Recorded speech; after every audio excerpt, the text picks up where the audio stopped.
Ska is a music genre that originated in Jamaica in the late 1950s, and was the precursor to rocksteady and reggae. Ska combined elements of Caribbean mento and calypso with American jazz and rhythm and blues. It is characterized by a walking bass line accented with rhythms on the upbeat. In the early 1960s, ska was the dominant music genre of Jamaica and was popular with British mods. Later it became popular with many skinheads. Music historians typically divide the history of ska into three periods: the original Jamaican scene of the 1960s, the English two-tone ska revival of the late 1970s, and the third-wave ska movement, which started in the 1980s and rose to popularity in the U.S. in the 1990s. Etymology: there are different theories about the origins of the word ska. Ernest Ranglin claimed that the term was coined by musicians to refer to the scat, scat, scat, scratching guitar strum. Ranglin described the difference between R&B and ska beats as that the former goes chink-ka, and the latter goes ka-chink. Another explanation is that at a recording session in 1959 produced by Cox and Dodd, double bassist Cluett Johnson instructed guitarist Ranglin to play like ska, ska, ska, although Ranglin has denied this, stating Clue couldn't tell me what to play. A further theory is that it derives from Johnson's word skavuvi, with which he was known to greet his friends. Jackie Mittoo insisted that the musicians called the rhythm skjæ, and that it was Byron Lee who introduced the term ska. Derek Morgan said, "Guitar and piano making a ska sound, like ska, ska, that's why we call it skjæ. The sound of the guitar and the piano, that's why we give it the name ska."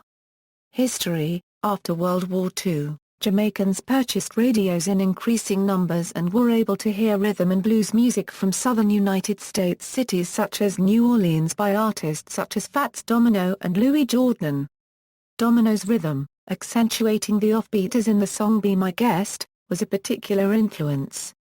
The stationing of American military forces during and after the war meant that Jamaicans could listen to military broadcasts of American music, and there was a constant influx of records from the U.S.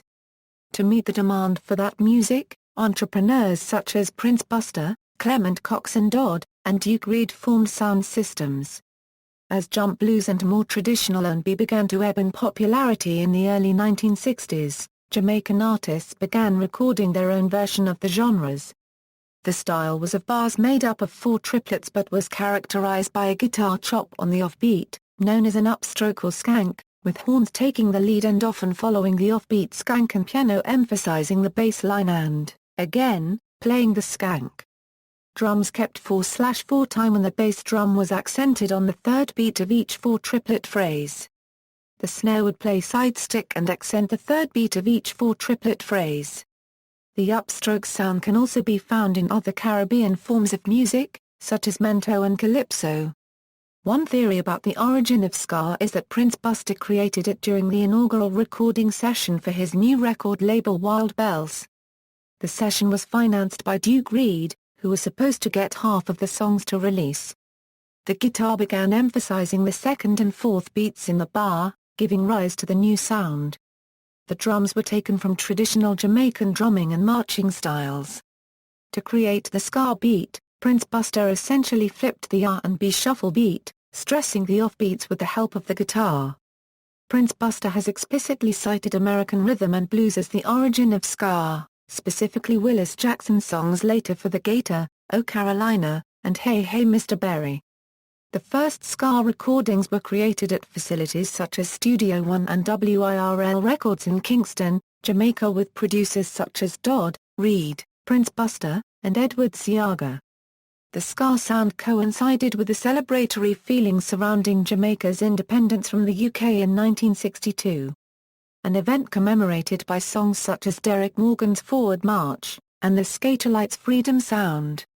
Because the newly independent Jamaica didn't ratify the Berne Convention for the Protection of Literary and Artistic Works until 1994, copyright was not an issue, which created a large number of cover songs and reinterpretations. Jamaican musicians such as the Skatalites often recorded instrumental ska versions of popular American and British music, such as Beatles songs, Motown and Atlantic soul hits, movie theme songs, or surf rock instrumentals. Bob Marley's band The Wailers covered the Beatles' and I Love Her, and radically reinterpreted Bob Dylan's Like a Rolling Stone. They also created their own versions of Latin-influenced music from the likes of Mongo Santa Maria. Byron Lee and the Dragonaires performed ska with Prince Buster, Eric Monty Morris, and Jimmy Cliff at the 1964 New York World's Fair. As music changed in the United States, so did ska. In 1965 and 1966, when American soul music became slower and smoother, ska changed its sound accordingly and evolved into rocksteady. However, rocksteady's heyday was brief, peaking in 1967. By 1968, ska evolved again into reggae. Two-tone. The two-tone genre, which began in the late 1970s in the areas in and around the city of Coventry in England, was a fusion of Jamaican ska rhythms and melodies with punk rock's more aggressive guitar chords and lyrics. Compared to 1960s ska, two-tone music had faster tempos, fuller instrumentation and a harder edge. The genre was named after Two Tone Records, a record label founded by Jerry Dammers of the Specials. In many cases, the reworking of classic ska songs turned the originals into hits again in the United Kingdom. The two-tone movement promoted racial unity at a time when racial tensions were high in the UK. There were many special songs that raised awareness of the issues of racism, fighting and friendship issues. Riots in British cities were a feature during the summer that the Specials song Ghost Town was a hit, although this work was in a slower, reggae beat. Most of the two-tone bands had multiracial lineups, such as The Beat, The Specials, and The Selector. Although only on the two-tone label for one single, Madness was one of the most effective bands at bringing the two-tone genre into the mainstream. The music of this era resonated with white working-class youth and West Indian immigrants who experienced the struggles addressed in the lyrics. Third wave. Europe, Australia, Asia and Latin America. By the late 1980s, ska had experienced a minor resurgence of popularity in the United Kingdom, propelled by bands such as The Burial, and the Hot Knives, and the re-emergence of the traditional skinhead subculture, ska music festivals, and ska-friendly record labels such as Unicorn Records.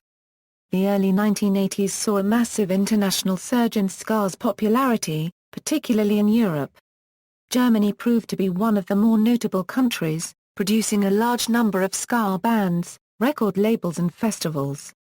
Notable German ska bands included Blackreis and the Busters. Other prominent bands from Europe's late 1980s early 1990s ska boom include Mr. Review and Mark Fogo's Skasters from Amsterdam, Ska P from Spain, and Scarface from France. The Australian ska scene flourished in the mid-1980s, following the musical precedent set by two-tone, and spearheaded by bands such as Strange Tenants and No Nonsense, both from Melbourne, and later the Porkers, from Newcastle. Some of the Australian ska revival bands found success on their national music charts, most notably Sydney's The All-Nighters, who had a number 10 hit with a ska cover of Montego Bay in 1983. Japan established its own ska and reggae scenes, the former colloquially referred to as J-ska in the mid-1980s. The Tokyo Ska Paradise Orchestra, formed in 1985, have been one of the most commercially successful progenitors of Japanese ska. South America's ska scene started developing in the mid-1980s. South American ska bands typically play traditional ska rhythms blended with strong influences from Latin music and rock en español plus or minus all. The most prominent of these bands is Los Fabulosos Cadillacs from Argentina. Formed in 1985, the band has sold millions of records worldwide, scoring an international hit single with El Matador in 1994 and winning the 1998 Grammy Award for Best Latin Rock Alternative Album.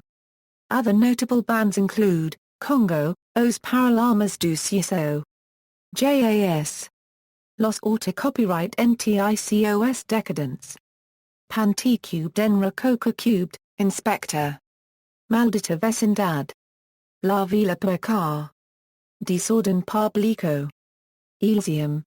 United States. By the early 1980s, Influenced by two-tone, ska bands began forming throughout the United States.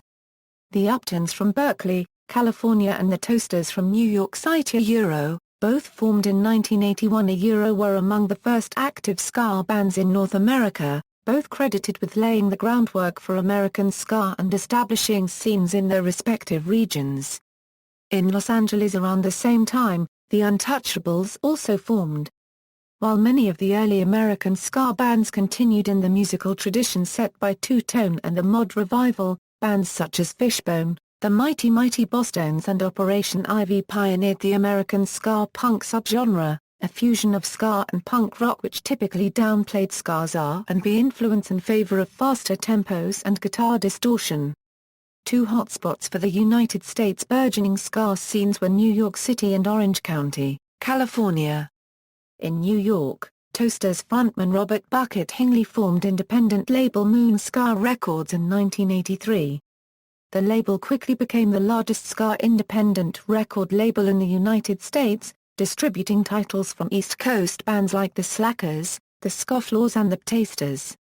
The Orange County ska scene was a breeding ground for ska punk and more contemporary pop-influenced ska music, personified by bands such as Real Big Fish, No Doubt and Sublime. It was here that the term third wave ska was coined and popularized by Tazy Phillips to describe the new wave of ska-influenced bands which were steadily gaining notoriety. The San Francisco Bay Area also contributed to ska's growing popularity, with Skankin' Pickle, Let's Go Bowling and the Dance Hall Crashers becoming known on the touring circuit. The mid-1990s saw a considerable rise in ska music's underground popularity, marked by the formation of many ska-based record labels, booking organizations and indie zines. While Moon Ska was still the largest of the United States ska labels, other notable labels included Jump Up Records of Chicago, which covered the thriving Midwest scene, and Steady Beat Recordings of Los Angeles, which covered Southern California's traditional ska revival popularized by the band Hepcat.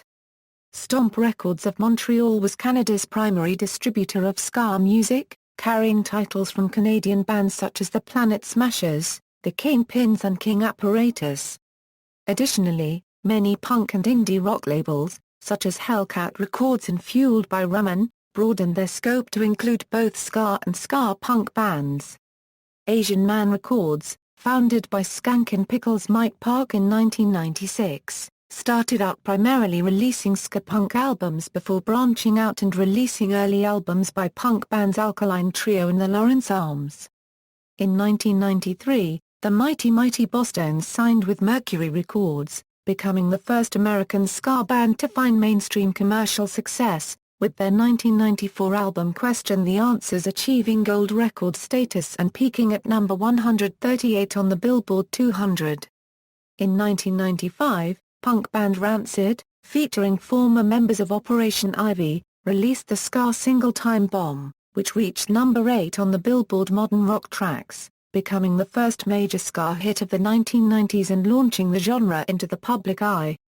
Over the next few years, a string of notable ska and ska-influenced singles became hits on mainstream radio, including Spiderwebs by No Doubt, Sell Out by Real Big Fish and The Impression That I Get by the Mighty Mighty Bosstones, all of whom would reach platinum status with each of their respective albums. By 1996, third wave ska was one of the most popular forms of alternative music in the United States. By the late 1990s, mainstream interest in third wave ska bands waned as other music genres gained momentum. Moon Ska Records folded in 2000, but Moon Ska Europe, a licensed affiliate based in Europe, continued operating in the 2000s, and was later relaunched as Moon Ska World. In 2003, Hingley launched a new ska record label, Megalith Records. See also: Australian ska, Christian ska, List of ska musicians, Rude Boy, Skank. Further reading: Du Neue, Paul. Ska. The Billboard Illustrated Encyclopedia of Music. New York City, Billboard Books ppA 350 351.